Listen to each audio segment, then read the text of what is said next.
সবাইকে আসসালামু আলাইকুম। আজ আপনাদের সবচেয়ে সহজভাবে চিরার পোলাও রান্না করে দেখাবো। আশা করি আমার আজকের রেসিপি আপনাদের ভালো লাগবে। বাচ্চাদের টিফিন, বিকেলের নাস্তা অথবা বড়দের টিফিনেও ঝটপট খুব সহজে চিরার পোলাও রান্না করে দিতে পারবেন। আশা করি আমার আজকের রেসিপি আপনাদের ভালো লাগবে। চিরার পোলাও রান্না করার জন্য আমি নিয়ে নিচ্ছি 2 কাপ পরিমাণ চিরা। চিরার মাঝে অনেক ময়লা থাকে, সেজন্য প্রথমেই চিরাটাকে খুব ভালো করে ঝেড়ে নিতে হবে। তারপর পর্যাপ্ত পরিমাণ পানি দিয়ে চিরাগুলোকে ধুয়ে নিতে হবে। চিরার পোলাও রান্না করার জন্য চিরাগুলোকে ভিজিয়ে রাখা যাবে না। পর্যাপ্ত পরিমাণ পানি দিয়ে পানিটা চেঞ্জ করে করে 3 থেকে 4 বার চিরাগুলোকে ধুয়ে নিতে হবে। চিরাগুলোকে আমি 3 থেকে 4 বার খুব ভালো করে ধুয়ে নিয়েছি। এবার চিরাগুলোর পানিটা খুব ভালো করে ঝারিয়ে নিতে হবে। চলে যাব চিরার পোলাও রান্না করার জন্য। চুলায় একটি প্যানে দিয়ে দিব 1 টেবিল চামচ পরিমাণ রেগুলার খাবার তেল। তেলটি একটু গরম হলে দিয়ে দিব হাফ কাপ পরিমাণ কাঁচা চীনা বাদাম।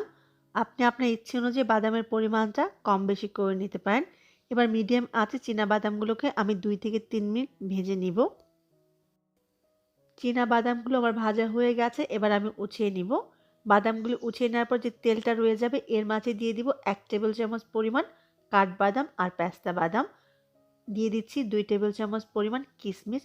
এখানে বাদাম আর কিশমিশটা আপনি আপনার ইচ্ছে অনুযায়ী কম বেশি করে নিতে পারবেন।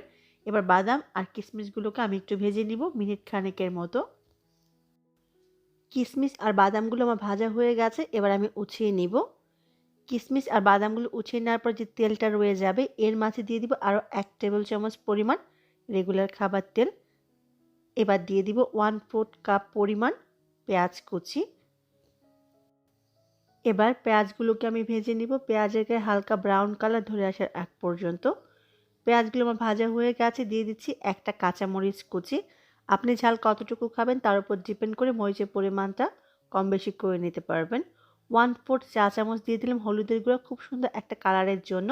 এবার কয়েক সেকেন্ডের জন্য আমি হলুদ আর মরিচটাকে একটু ভেজে নিয়েছি। দিয়ে দিচ্ছি 2 টেবিল চামচ পরিমাণ চিনি। চিরার পোলাওটা একটু মিষ্টি হলে খেতে ভালো লাগে। চিনিটা দেওয়ার পরে পেঁয়াজগুলোকে আবারও আমি মিনিট খানেকের মতো একটু ভেজে নিব। এটা হচ্ছে সবচেয়ে সহজভাবে বেসিক চিরার পোলাও রান্না। আপনি চাইলে এখানে আপনার পছন্দ অনুযায়ী যে কোনো সবজি অথবা ডিম অ্যাড করতে পারবেন। পেঁয়াজগুলোকে আমি মিনিট খানেকের মতো ভেজে নিয়েছি। এবার এর মাঝে ধুয়ে রাখা চিরাগুলো দিয়ে দিব। চিরাগুলো দিয়ে খুব ভালো করে আমি পেঁয়াজের সাথে নেড়ে নেড়ে মিশিয়ে নিব। পেঁয়াজের সাথে চিরাগুলো যখন মিশানো হয়ে যাবে তখন দিয়ে দিব 2 টেবিল চামচ পরিমাণ পেঁয়াজ পাতা। চিরাগুলো দেওয়ার পরে খুব বেশি সময় নিয়ে ভাজা যাবে না, তাহলে কিন্তু চিরাগুলো শক্ত হয়ে যাবে, খেতে ভালো লাগবে না। ভেজে রাখা কিশমিশ এবং বাদাম ভাজাগুলো আমি এই পর্যায়ে দিয়ে দিব। এবার সবগুলো উপকরণ আবারও একসাথে মিনিট খানেকের মতো আমি ভেজে নিব। দিয়ে দিব স্বাদ অনুযায়ী লবণ। লবণটা আপনি আপনার টেস্ট অনুযায়ী অ্যাডজাস্ট করে নেবেন। খুব ভালো করে লবণটা নেড়ে মিশানো হলে দিয়ে দিব 1 চা চামচ পরিমাণ ঘি। এই ঘিটা দেওয়ার জন্য খুব সুন্দর একটা ফ্লেভার আসবে। ঘিটা দিয়ে খুব ভালো করে চিরার সাথে নেড়ে মিশিয়ে আমি চুলাটা বন্ধ করে দিব। ঘিটা দেওয়ার পরে অনেক সময় রান্না করলে কিন্তু ঘিয়ের ফ্লেভারটা চলে যাবে। চিরা পোলাওটা আমার রেডি হয়ে গেছে, এবার আমি চুলা থেকে নামিয়ে নিব।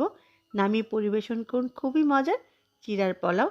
দেখলেন তো কত সহজে তৈরি হয়ে গেল খুবই মজার চিরার পোলাও। সবাই অনেক ভালো থাকবেন, আমার জন্য দোয়া করবেন। আবারও দেখা হবে, ততক্ষণ পর্যন্ত আল্লাহ হাফেজ।